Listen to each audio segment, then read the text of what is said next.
एक छोटा बच्चा घर की रौनक होता है। जब घर में बेटा या बेटी पैदा होती है तो घर में खुशियां आती हैं, और जब उस बच्चे की स्माइल हमें देखने को मिलती है, या उस बच्चे की क्राउलिंग हमें देखने को मिलती है, या उसकी रोने की आवाज आती है, या उसके चेहरे पे जो खिलखिलाहट आती है, उससे पूरे परिवार में एक खुशियों का माहौल पैदा होता है। पर एक समय के बाद जब वो बच्चा अपनी गर्दन संभालना शुरू नहीं करता, 4 महीने बाद उसके तो बैठना शुरू नहीं करता और घुटनों के बल चलना शुरू नहीं करता, या खड़े होने में उसको दिक्कत है, या हम जब उससे कुछ रिस्पॉन्स के लिए बात करते हैं, बच्चा रिस्पॉन्स नहीं करता, माँ, पापा, पानी, मम इस तरह के शब्द नहीं बोलता, तो तब चिंता होने लगती है कि कहीं ना कहीं इस बच्चे में दिक्कत है। उसकी मोटर स्किल्स, उसकी फाइन मोटर स्किल्स, उसके अलावा स्पीच और लैंग्वेज, उसके अलावा जो सोशल स्किल्स हैं जब वो प्रॉपर नहीं मिलती हैं, तो चिंता होनी शुरू होती है। उसके कुछ कारण हो सकते हैं कि जब बच्चा माँ के पेट में था उस समय कहीं एक्सपोजर टू अल्कोहल या स्मोक, या माँ बहुत तनाव में रही थी, और या बच्चे का जन्म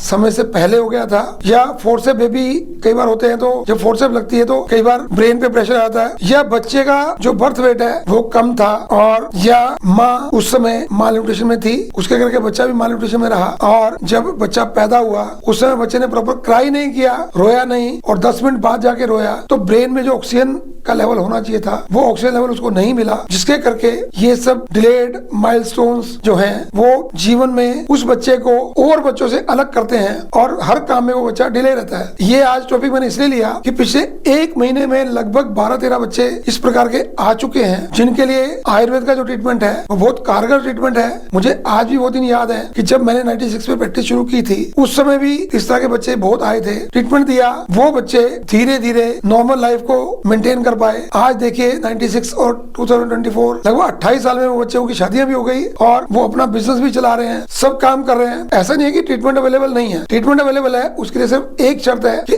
आप अपने बच्चे के लिए कितना डेडिकेटेड हैं, कितना उसको समय दे सकते हैं। इसमें कई स्टेप में ट्रीटमेंट होता है। पहला, जब आप आते हैं तो हम लोग पूरी हिस्ट्री लेते हैं, इवन दो कि जब प्रेगनेंसी थी तब की भी लेते हैं, उस समय के आपके हालात क्या थे वो भी जानते हैं। वो जानने के बाद हम ट्रीटमेंट डिसाइड करते हैं। दूसरे स्टेप पे हम ओरल मेडिसिन देते हैं। तीसरे स्टेप पर हम पंचकर्मा करते हैं। चौथे स्टेप पे हम आपको घर में करने के लिए कुछ एक्सरसाइज, कुछ मसाजेस, कुछ योगा की एक्टिविटीज, कुछ स्पीच थेरेपी की एक्टिविटीज, ये सब भी हम आपको गाइड करते हैं। यदि आप अपने बच्चे से प्यार करते हैं, लाड करते हैं, तो स्वाभाविक है आप उस बच्चे को समय भी देंगे, उसके लिए एफर्ट भी करेंगे, क्योंकि बच्चे सबके अच्छे होते हैं, सबको प्यारे होते हैं। इसी को देखते हुए आयुर्वेद गुरु इस तरह के बच्चों के लिए स्पेशल एक काउंसलिंग सेशन रखता है। उनकी विजन सुधारने के लिए हम लोगों ने साउथ से पूरी ट्रेनिंग ली है, ताकि उनको हम एक कंसंट्रेशन दे सके, उनकी मसल टोन को हम ले सके, उनकी स्पीच को इंप्रूव कर सके, उनका कंसंट्रेशन इंप्रूव कर सके। बच्चे के ट्रीटमेंट से पहले आपका ट्रीटमेंट जरूरी है, क्योंकि जब तक आप चीजों को समझेंगे नहीं तो बच्चे को समझा कैसे पाएंगे। बच्चा एक बिल्कुल खाली कंप्यूटर है, जैसे हमने ले लिया, उसमें किस तरह का सॉफ्टवेयर आपने डाला, किस तरह का डाटा आपने डाला, किस तरह की वोकेबुलरी आपने डाली,